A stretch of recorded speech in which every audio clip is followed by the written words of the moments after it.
Hallelujah, hallelujah, praise the Lord. Praise खुदा का धन्यवाद देते हैं हम कि परमेश्वर की उपस्थिति में होते हुए हम एक बार फिर से डेली डिवोशन में आ सके हैं और परमेश्वर का तहे दिल से शुक्रिया अदा करते हैं कि उसने सुबह से लेकर अब तक हम सबको संभाल के रखा है और ये अवसर दिया है कि हम उसकी महिमा कर सकें। Hallelujah, praise the Lord. हमारे चलना फिरना उठना बैठना सब कुछ वो जानता है प्रेज द लॉर्ड, और वो जानता है कि हमारा जीवन कैसा है। Praise the Lord. और प्रभु के प्रिय लोगों, आपको प्रभु बहुत आशीष दे, बरकत दे, अपने अनुग्रह में रखे। और हम सब जब यहाँ मिल करके परमेश्वर की महिमा करते हैं, परमेश्वर की आराधना करते हैं, तो परमेश्वर बहुत आनंदित होते हैं और इस बात के लिए खुश होते हैं कि जो सृष्टि उसने बनाई है वो सृष्टि मिलकर उसकी महिमा करेगी। Hallelujah, praise the Lord. और हम सब प्रिय भाई बहनों का स्वागत करते हैं इस समय। Praise the Lord.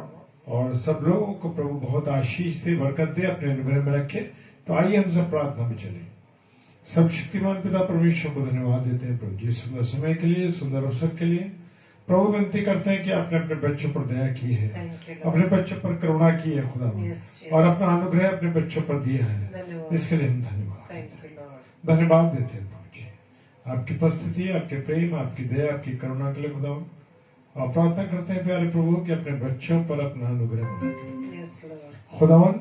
विशेषकर आपकी बेटी शबनम को आपके हाथों में सौंपते हैं खुदावन कि वो आपके वचन को, आपकी सेवकाई को करने के लिए तैयार हैं प्रभु। आप अपनी बेटी को यह अवसर दें कि प्रभु जी वो आपकी सेवकाई कर सके और आपकी वाणी को आपके प्रिय लोगों में सुना सके। खुदावन प्रार्थना करते हैं एक एक जन को जो हमारे साथ जुड़ा है, जुड़ रहा है, जुड़ेंगे प्रभु, हर एक को आपके हाथों में। आपका रहम, आपकी करुणा और आपकी दया के लिए धन्यवाद। सब कुछ आपके हाथों में सत्य विश्वास के साथ पिताजी के समग्र यीशु जी के नाम से पवित्रात्मा के इस प्रार्थना को मांग लेते हैं। आमीन। Hallelujah, praise the Lord, praise the Lord. प्रभु का धन्यवाद हो। और हम सब परमेश्वर की महिमा के लिए खड़े हैं और हम सब अब परमेश्वर की महिमा करेंगे और परमेश्वर की स्तुति करेंगे, क्योंकि परमेश्वर चाहते हैं कि उनकी स्तुति की जाए, उनकी आराधना की जाए, उनकी महिमा की जाए। हालेलुया।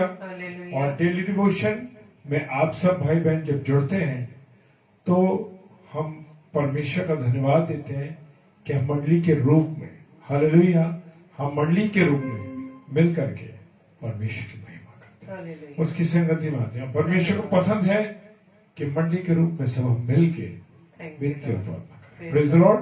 तो आइए हम सब परमेश्वर की महिमा में चले। Hallelujah, praise the Lord, hallelujah. Thank you Lord.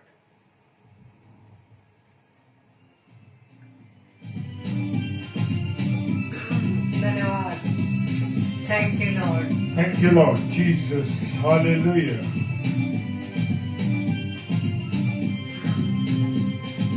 महिमा से तू जो भरा हुआ, ज्योति में सदा रहने वाला, मनुष्यों में तूने जन्म लिया, प्यारे शुभ में तू आएगा, आएगा यीशु आएगा, यीशु जग में तू आएगा, मनुष्यों में तूने जन्म लिया, प्यारे यीशु जग में तू आएगा, भूमि आकाश में समा न सका, मंदिरों में तू रह न सका, नब्रों के चरनी में पैदा हुआ, मनो में हमारे घर तो बना, घर तो बना यीशु, घर तो बना, मनो में हमारे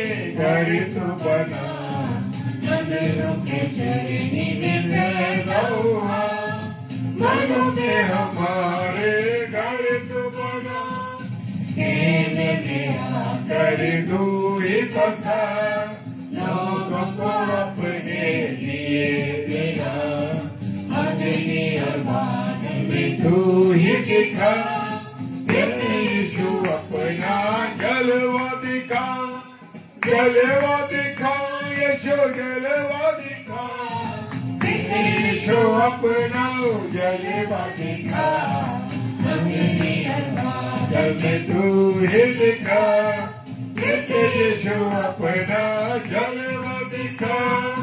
कहने की तूने प्रार्थना सुनी, ऐज़रा की तूने सहायता की। बाबुल में तूने बेदारी भेजे, अपने लोगों को फिर से दे रिहाई, दे रिहाई, यीशु दे रिहाई। अपने लोगों को फिर से दे रिहाई। बाबुल में तूने बेदारी भेजी, अपने लोगों को फिर से दे रिहाई। तू ही हमारा राजा है, तू ही मुक्ति दाता है, फिर से आने वाला है। प्यारे प्रभु यीशु तू जल्दी आ, जल्दी आ, यीशु जल्दी आ। प्यारे प्रभु यीशु तू जल्दी आ, फिर से आने वाला है। प्यारे प्रभु यीशु तू जल्दी आ। Thank you, Lord. Thank you Jesus. धन्यवाद देते हैं और मैं स्वागत करता हूं अपनी आदरणीय बड़ी बहन सिस्टर सुषमा मसीह जी का, उनके परिवार का स्वागत करता हूं इस डेली डिवोशन में, क्योंकि हमारी बहन कल यात्रा में थी और परमेश्वर ने आपको सही सलामती के साथ अपने घर तक पहुंचाया। सो हम तहे दिल से परमेश्वर का धन्यवाद देते हैं कि परमेश्वर आपको आशीष दे, बरकत दे, अच्छा स्वास्थ्य दे और अपनी पनाह निगरानी में रखे। आपको सही सलामती के साथ लाने के लिए हम परमेश्वर को तहे दिल से शुक्रिया अदा करते हैं। और जितने भी प्यारे भाई बहन हमारे जुड़ रहे हैं इस डेली डिवोशन में, हर एक के जीवन को मैं परमेश्वर के हाथों में सौंप देता हूं, ताकि परमेश्वर आपकी निगरानी और चौपानी करे, आपकी सहायता करे। Praise the Lord, hallelujah. तो आइए हम सब अब वचन में चलेंगे और वचन परमेश्वर की वाणी हमें क्या कहती है। Hallelujah, praise the Lord. Praise the Lord. Thank you, Lord. धन्यवाद पिता परमेश्वर। हालेलुया। Praise the Lord. आप सभी भाई बहनों को जय मसीह की, और हम वेलकम करते हैं ब्रदर जॉय टेरेंस जी का भी, कि आज हमारे साथ प्रभु की संगति में आए हैं। भाई आपको प्रभु बहुत ऐसे आशीषित करे, आपके पूरे परिवार को अपने पंखों के तले सुरक्षित रखे। Praise the Lord. तो आइए मेरे प्रिय भाई बहनों, आज हम वचन में चलेंगे और आज हमें वचन के द्वारा हम भी सीखेंगे कि हम अपने जीवन को जिस पृथ्वी पर प्रभु ने हमें दिया है, प्रभु की संगति में अगर हम व्यतीत कर रहे हैं, तो हमारे इस जो हमारा जीवन का ये जो रास्ता है, जीवन का जो मार्ग है, हमारे आज हमारी दुर्दशा कैसी है, हमारी रहने का अंदाज क्या है, या हमारे जीवन से हम प्रभु से क्या चाह रहे हैं। Praise the Lord. आपने सुना है और पढ़ा भी है, बहुत अच्छी तरीके से आप इसे जानते हैं। जब हम मरकुस रचित सुसमाचार उसके 5वें अध्याय को जब हम पढ़ते हैं, उसके पहले 20 पदों में ऐसे मनुष्य का वर्णन किया गया है जिसमें दुष्ट आत्माएं थी, और मरकुस 5:1 पद में दुष्ट आत्मा से ग्रसित एक मनुष्य के बारे में जब हम पढ़ते हैं, और वहां पर हम देखते हैं जब यीशु मसीह नाव पर से उतरे तब एक व्यक्ति उन्हें मिला जो दुष्ट आत्मा से ग्रसित था, और हम ये भी देखते हैं कि वह मसीह में नहीं था, वो मसीह में नहीं था, लेकिन प्रभु यीशु मसीह को बहुत अच्छी तरीके से वो जानता था। इससे पता ये चलता है कि जब प्रभु यीशु मसीह का पहला आगमन धरती पर हुआ था, तब कितने ही लोग दीनहीन दशा में पड़े हुए थे, यानी जिन्हें प्रभु के बारे में ज्ञान नहीं था। लिखा है कि दुष्ट आत्मा से ग्रस्त व्यक्ति, जो ग्रसित व्यक्ति था, जिसमें दुष्ट आत्माएं थी, वो कहाँ रहता था? कब्रिस्तान में रहता था। जबकि कब्रिस्तान तो कैसी जगह है, जो मृत लोगों के रहने का स्थान होता है, लेकिन ये व्यक्ति जीवित रहते हुए भी उस कब्रिस्तान में, जहाँ मृत लोग रहते हैं, मृत लोगों को रखा जाता है, ऐसे स्थान पर वो रहता था। Praise the Lord. इसका मतलब ये है कि एक तो वो मसीह को जानता नहीं था, दूसरा दुष्ट आत्माओं से वो ग्रसित था, तीसरा वह कब्रिस्तान में रह रहा था। Praise the Lord.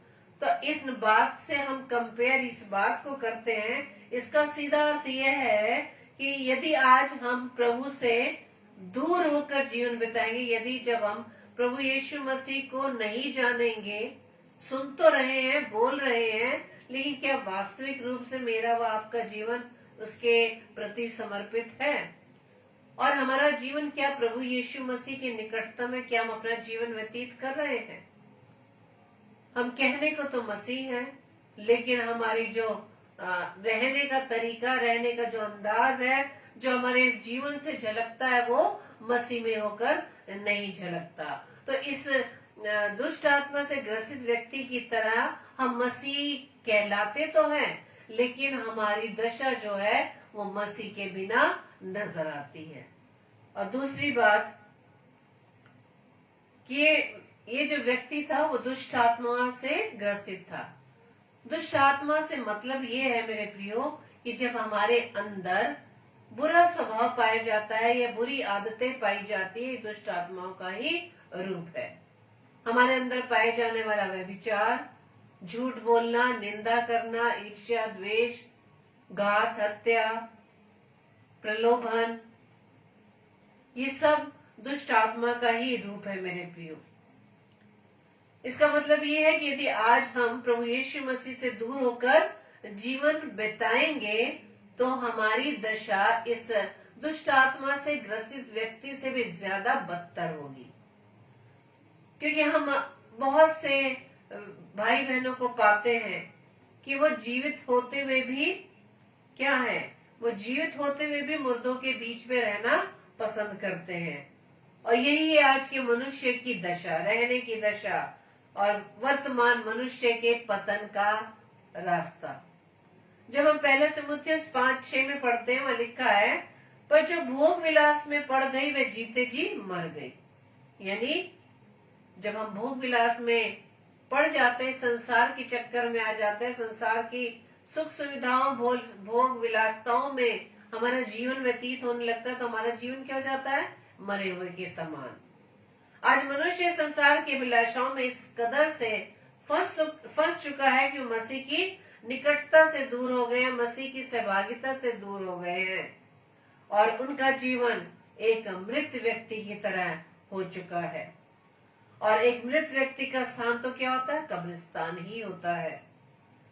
और जब हम मरकुस रचित सुसमाचार 5 अध्याय के 4 पद में पाते हैं, वहाँ लिखा है कि जो दुष्ट आत्मा से ग्रसित व्यक्ति था वो बेड़ी और सांकलों की टुकड़े टुकड़े कर डालता था और कोई उसे वश में नहीं कर सकता था।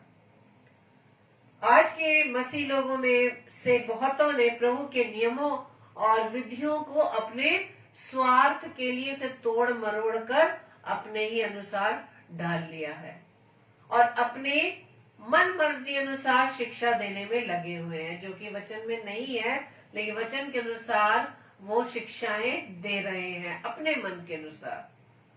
और सांसारिक अभिलाषाओं में वो लिप्त हो रहने के बाद उन्होंने जाने अनजाने में पवित्र वचन के नियमों को भी कितनी बार तोड़ा मरोड़ा है और ये ज्ञान उन्हें नहीं रहता और वो प्रभु की आज्ञाओं का उल्लंघन कर रहे हैं। वो दूसरों को तो शिक्षा देते हैं कि चोरी नहीं करनी चाहिए, लेकिन वो स्वयं इस चोरी में सहभागी होते हैं। और ऐसे लोगों को वश में करना आसान नहीं, क्योंकि वो दुष्ट आत्मा से ग्रसित हैं। वो चोरी करने की उस दुष्ट आत्मा से ग्रसित है। वो इस बात को नहीं जान पा रहे कि हम क्या कर रहे हैं। हम परमेश्वर की आज्ञाओं का उल्लंघन कर रहे हैं। बता तो रहे हैं दूसरों को चोरी नहीं करनी, लेकिन स्वयं उस कार्य को हम कर रहे हैं। क्योंकि लिखा है, जिन्होंने एक बार ज्योति पाई है और जो स्वर्गीय वरदान का स्वाद चख चुके हैं और पवित्र आत्मा के भागी हो गए हैं। जब हम इब्रानियों 6 अध्याय के 4 से 6 पद में पढ़ते हैं, और परमेश्वर के उत्तम वचन का और आने वाले युग की सामर्थ का स्वाद चख चुके हैं, यदि वे भटक गए तो उन्हें मन फिराव के लिए फिर से नया बनाना अनहोना है, क्योंकि वे परमेश्वर के पुत्र को अपने लिए फिर क्रूस पर चढ़ाते हैं और प्रकट में उस पर कलंक लगाते हैं। ये है हमारी मनोदशा, ये है हमारा जीवन, जो अपनी स्वयं की इच्छा पूरी करने के लिए हम गलत कार्यों का इस्तेमाल करते हैं। और वचन में ये सिखाया जा रहा है इब्रानियों 6:4-6 में कि जो परमेश्वर के वचन का स्वाद चख चुके हैं, जो हम प्रभु के लोग हैं, प्रभु के वचन को अच्छी तरह जानते हैं, प्रभु यीशु मसीह कौन है, वो किस लिए आया, परमेश्वर ने कैसा हमसे प्रेम किया, इस बात को जानने के बाद भी यदि हम अपने रास्ते से भटक गए हैं तो परमेश्वर का वचन कहता है कि मन फिराव के लिए उसे फिर से नया बनाना अनहोना है। आप कहीं देखते हैं ना अपने अजीज भाई बहनों को कि वो मसीह के भवन में आते हैं, प्रार्थना में रहते हैं, वचन सुनते व पढ़ते हैं, लेकिन जब हम उनके जीवन की किसी घटी कमी को देखते हैं जो परमेश्वर के बिल्कुल विरोध में है, उनको यदि जब आप बताते हैं तो वो नहीं उस बात को स्वीकार करते हैं, वो उस बात को नकार देते हैं। इसलिए परमेश्वर का वचन कहता है जो परमेश्वर के वचन का स्वाद चख चुके हैं, यदि फिर से वो गलत कार्य करते हैं, उन्हें फिर से यदि अवसर भी मिलता है नया बनाने का तो वो अनहोना हो जाता है, क्योंकि वो ऐसा कार्य करके परमेश्वर के पुत्र को क्रूस पर चढ़ाते हैं और प्रगट में उस पर कलंक लगाते हैं। Praise the Lord. हम अपनी इच्छाओं को पूरा करने के लिए जब हमारी कोई गलती हमें कोई बताता है कि तुम जो कार्य कर रहे हो परमेश्वर के विरोध में कर रहे हो, लेकिन हम उल्टा उसी पर दोषारोपण करने लगते हैं और अपने इन कार्यों के द्वारा हम प्रभु यीशु मसीह को रोज अपने इन गलत कामों से, गलत स्वभाव से, जो दुष्ट आत्माएं, बुराइयां हमारे अंदर पाई जाती हैं, उसको करके हम प्रभु यीशु मसीह को क्रूस पर चढ़ाते हैं और उस पर कलंक लगाते हैं।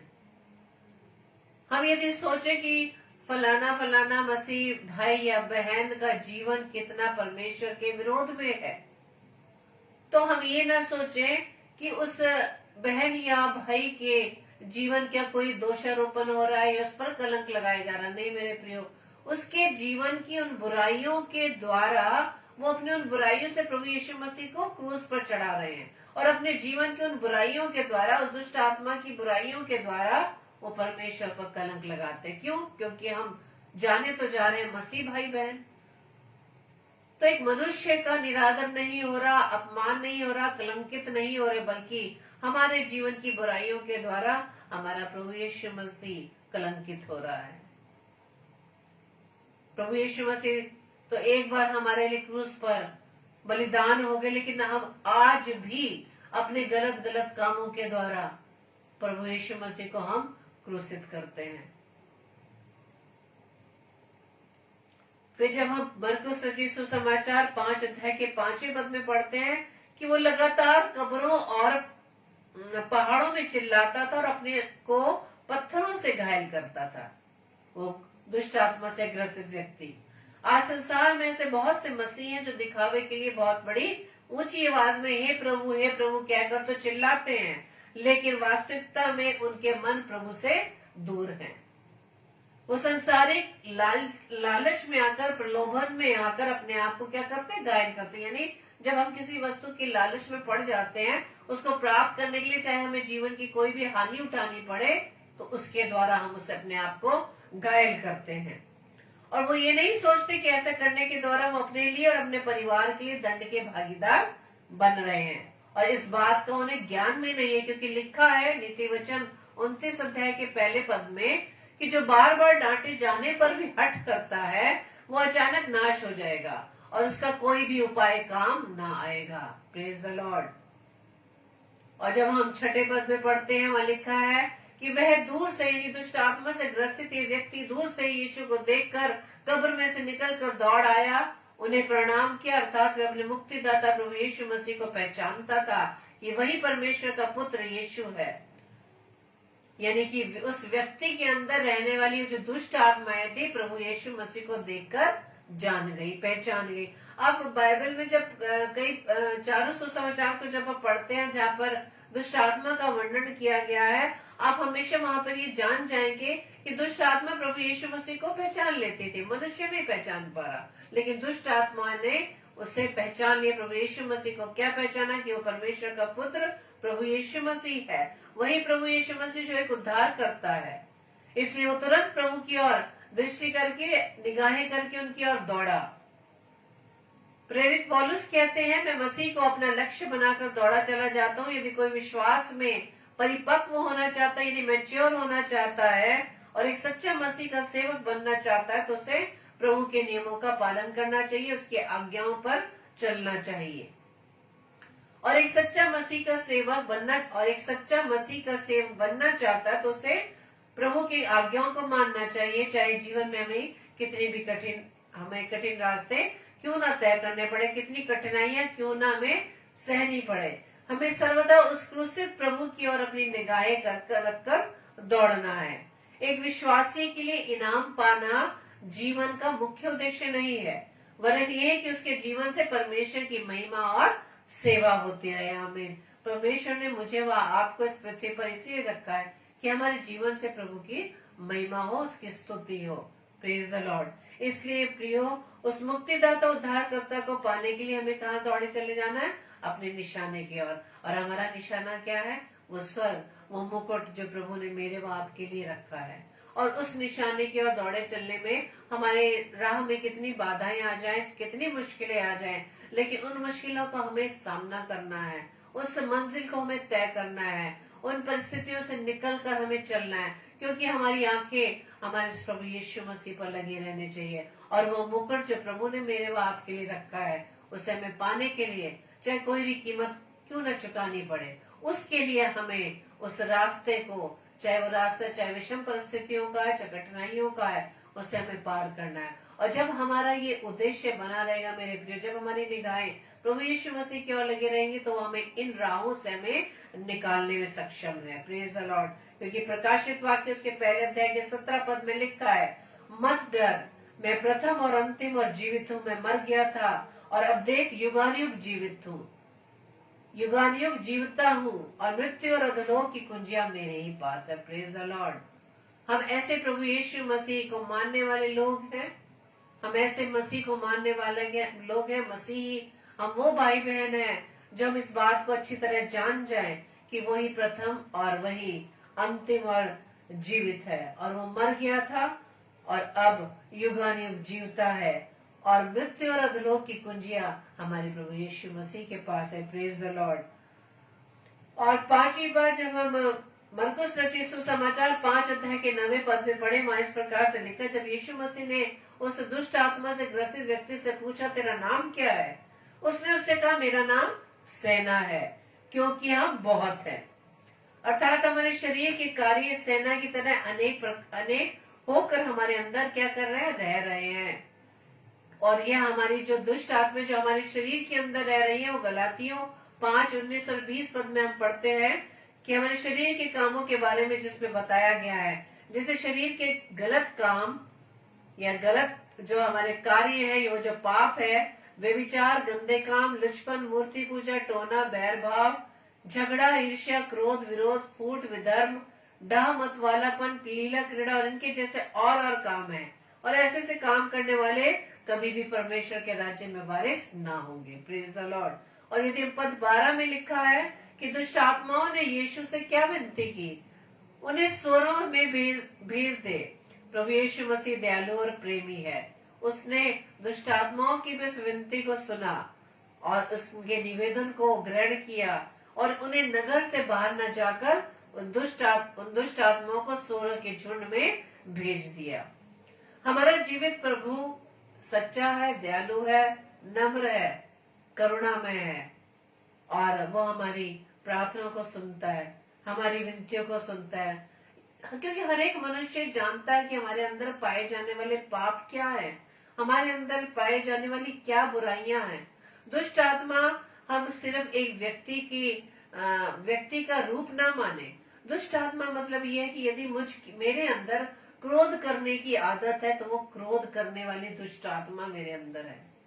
यदि हमारे अंदर दूसरों की बुराई करना, निंदा करने वाली आदत है, स्वभाव में है, तो ये जान जाइए मेरे प्रियो कि वो निंदा करने वाली दुष्ट वो बुराई करने वाली दुष्ट आत्मा मेरे व आपके अंदर है। ये है दुष्ट आत्माएं, दुष्ट आत्माओं का रूप जो हमसे पाप कराता है। पाप का मतलब ये है कि जो हम गलत कार्य परमेश्वर के विरोध में करते हैं। Praise the Lord. और यदि हम चाहते हैं कि इन दुष्ट आत्माओं की तरह इस दुष्ट आत्मा से ग्रसित व्यक्ति के द्वारा जब प्रभु यीशु मसीह के सामने आग्रह किया, दुष्ट आत्माओं ने आग्रह किया कि हमें कहाँ भेज दे, सुरों के झुंड में भेज दे।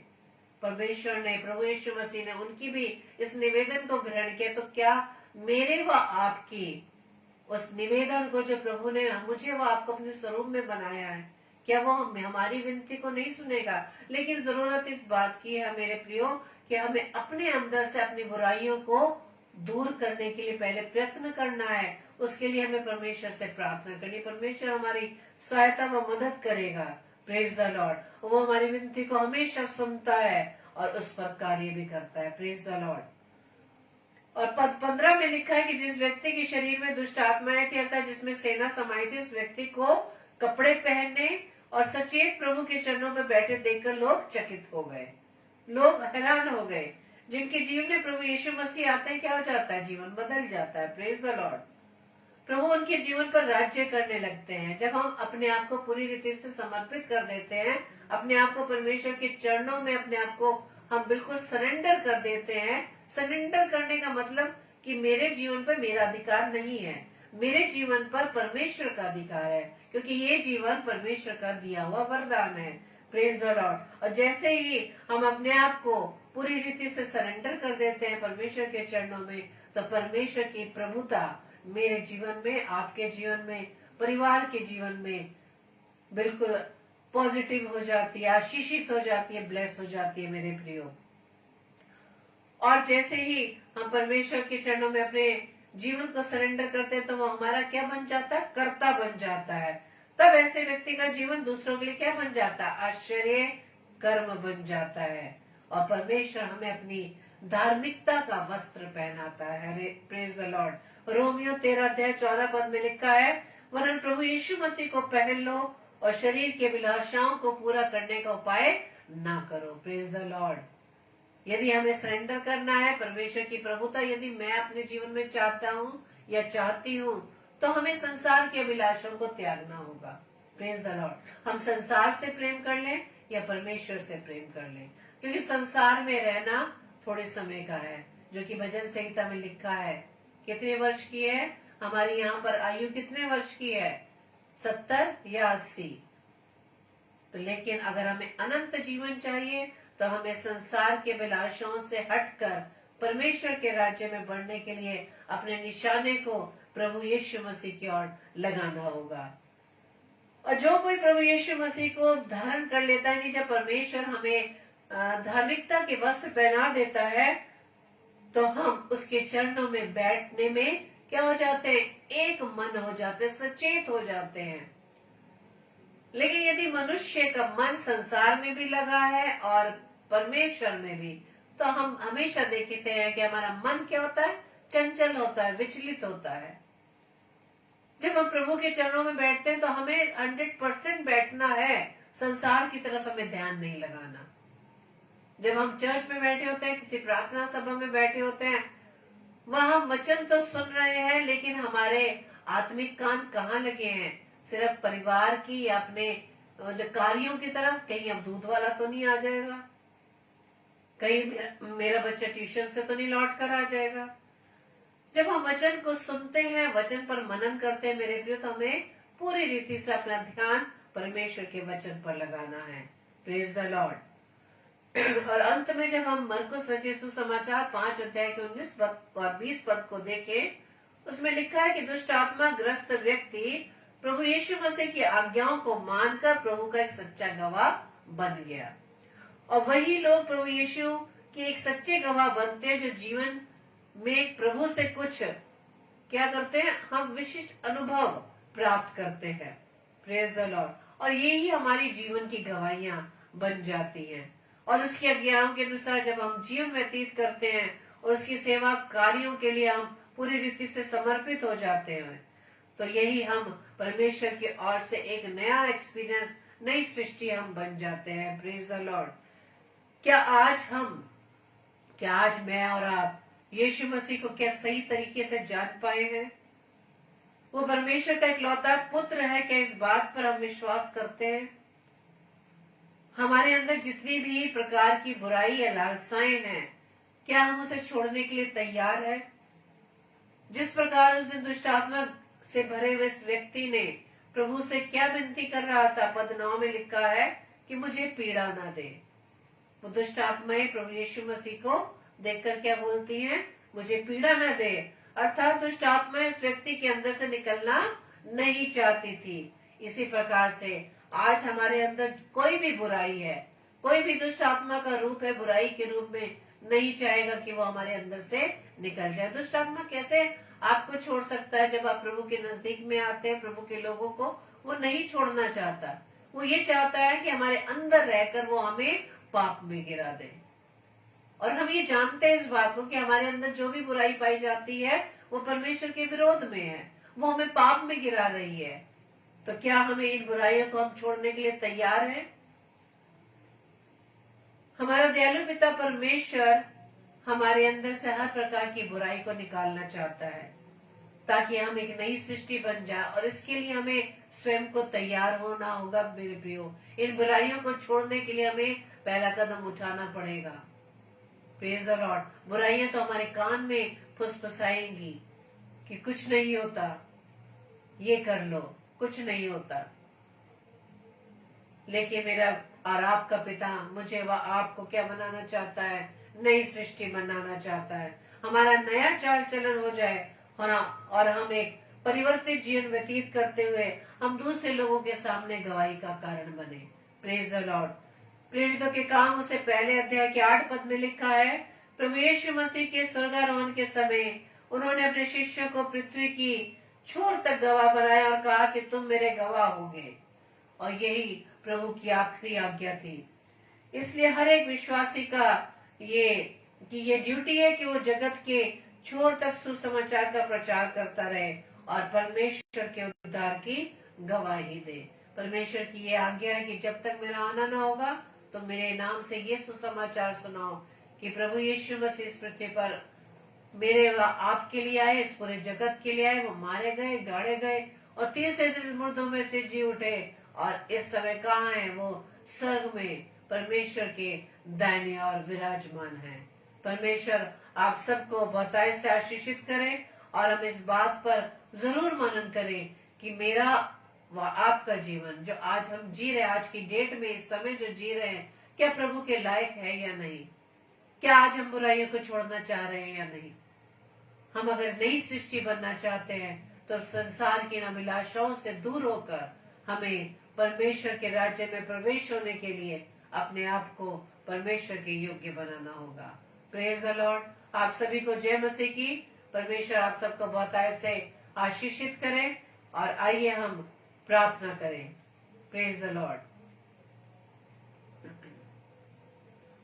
धन्यवाद धन्यवाद धन्यवाद पिता परमेश्वर। एक बार फिर से खुदावंद आपके चरणों में आते हैं। धन्यवाद देते पिता परमेश्वर सुंदर समय के लिए। एक बार फिर से प्रभु जी आपने भी संभाला खुदावंद, और सुंदर वचन के लिए प्रभु जी हम आपको धन्यवाद देते हैं कि प्रभु जी आप रोज हमें वचन के द्वारा हमें बताना चाहते हैं कि हमारे में क्या कमियां हैं, क्या खामियां हैं। कि एक दुष्ट आत्मा तो आपको पहचानती है प्रभु, लेकिन हम मनुष्य जो आपके स्वरूप पर हैं, आपके स्वरूप में रचे गए हैं, हमने अब तक आपको नहीं जाना क्योंकि हम संसारिक अभिलाषाओं में लिप्त हैं। प्रभु जी आपसे बुद्धि मांगते हैं, ज्ञान मांगते हैं, सामर्थ्य मांगते हैं खुदावन, कि पवित्र आत्मा की अगुवाई में होते हुए हम अपने जीवन की हर दुष्टता रूपी कामों को हम त्याग दें। आप हमें नई सृष्टि बनाना चाहते हैं खुदावन। प्रभु जी हम आपसे प्रार्थना विनती करते हैं कि प्रभु जी नई सृष्टि बनने के लिए हमें अपनी सामर्थ्य से भर दे खुदावन, ताकि पिता परमेश्वर पौलुस ने जिस प्रकार से कहा कि मैं निशाने की ओर दौड़े चला जाता हूँ, प्रभु जी हमारा निशाना भी प्रभु यीशु मसीह आप होने चाहिए, जो आप इस समय स्वर्ग में विराजमान है, परमेश्वर पिता के दाहिनी ओर बैठे हैं। पिता प्रभु जी प्रार्थना विनती करते खुदावन, उस लक्ष्य को प्राप्त करने के लिए प्रभु जी हम अपने राह में आने वाली हर बाधाओं को, हर दुष्ट आत्मा रूपी बाधाओं को प्रभु यीशु मसीह आपके नाम से हम प्रभु जी से खंडित कर सके। प्रार्थना विनती करते खुदावन सभी भाई बहनों के लिए जो इस समय प्रभु जी आपकी संगति में है, और जितने भी भाई बहन खुदावन ऑफलाइन आपके उस वचन को सुनेंगे खुदावन, ये वचन पिता परमेश्वर हमारे जीवन में 100% कार्य कर सके। प्रार्थना विनती करते खुदावन उन तमाम दास दासियों के लिए, तमाम भाई बहनों के लिए जो आपके वचन का प्रचार कर रहे हैं पिता, हर एक की अगुवाई करना खुदावन यीशु मसीह, और प्रभु जी आपके वचन को अपनी अभिलाषा अनुसार अपनी मन मर्जी से उसे तोड़ मरोड़ कर पेश ना करे, क्योंकि इसके हम दंड के भागी होंगे। लेकिन पिता परमेश्वर आपकी ओर से प्रभु जी आपकी अगुवाई में होते हुए पवित्र आत्मा की सहायता से आपके वचन को हम सही ढंग से दूसरों तक पहुंचा सके, ताकि पिता परमेश्वर वो लोग जो पिता परमेश्वर आपके वचन को सुनते व ग्रहण करते हैं आपके राज्य में प्रवेश होने पाए। प्रार्थना विनती करते एक बार फिर से खुदावन उन तमाम लोगों के जो पिता परमेश्वर बीमार है, निराश है, हताश है, हर एक की सुधि लीजिए पिता। हर एक को प्रभु जी उनकी इस विषम परिस्थितियों से निकाल कर पिता परमेश्वर अपने अनुग्रह में बढ़ाए पिता। प्रार्थना विनती करते खुदावन उन लोगों के लिए जो पिता परमेश्वर आपसे दूर हो गए हैं, होठों से तो प्रभु जी आपका नाम लेते लेकिन उनके मन आपसे दूर हो गए हैं। प्रभु जी इनके हृदय में, उनके अंदर से प्रभु जी पत्थर का हृदय निकाल कर मांस का हृदय डाल दीजिए, ताकि खुदावन आपको प्रभु जी आपके प्रेम को प्रभु जी वो महसूस कर सके, जान सके कि आपके प्रेम के तुल्य किसी और का प्रेम नहीं। प्रार्थना विनती करते आज की रात्रि के लिए हमें पैनी मीठी नींद दीजिएगा, सुबह का प्रकाश दिखाएगा, ताकि आपकी इच्छा एक बार फिर से प्रभु जी हम आपकी हम तारीफ कर सके, अपने जीवन से आपकी गवाही दे सके। प्रभु जी हमारी इस प्रार्थना को पवित्र आत्मा की अगुवाई में प्रभु यीशु मसीह के नाम से पिता हम आपसे मांग लेते हैं। आमीन, आमीन, आमीन। आप सभी को जय मसीह की। और कल के लिए सूचना इस प्रकार से है, कल रात्रि 7 से 8 बजे सिस्टर अंजलि जदवानी जो उल्लासनगर से परमेश्वर के कलाम को लेकर आएंगी, और रात्रि 9 से 10 ब्रदर हिमांशु रॉबिन जो मथुरा शहर से हैं वो परमेश्वर के कलाम को लाएंगे। और रोजाना की तरह 10 बजे डेली डिवोशन में हम सभी भाई बहन मिलकर परमेश्वर की संगति में बनेंगे। आप सभी को परमेश्वर बहुतायत से आशीषित करे। जय मसीह की। Praise the Lord. God bless you.